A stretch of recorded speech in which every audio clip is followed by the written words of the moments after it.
Et ceux qui avaient fait le passeport le 26 septembre au 30 septembre, leur passeport est arrivé à expiration. Il y avait une mission qui était partie l'année dernière, mais les jours étaient insuffisants. 15 jours pour tout le Congo.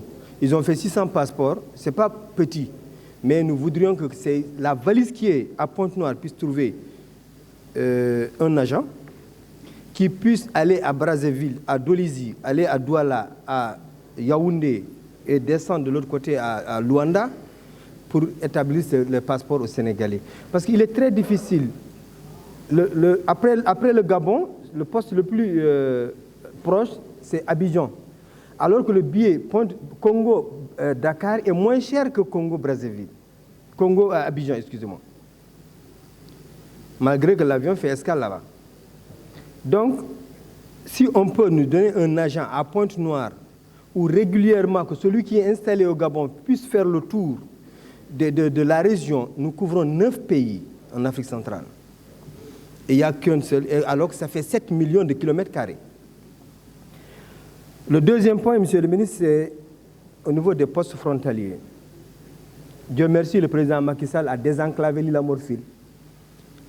La route est jusqu'à la frontière, à Demet. Nous avons l'électricité, nous avons l'eau. Mais nous n'avons que 2 agents par quinzaine et qui repartent à Podor. Alors que Demet fait face à une ville, à une capitale départementale qui a un camp militaire, qui a un camp de la police, qui a de la gendarmerie, qui a la garde nationale. Et nous avions un bac depuis 5 ans. Et ce bac est pourri parce que ça n'a pas été utilisé. On avait dit quand le bac va participer à la traversée.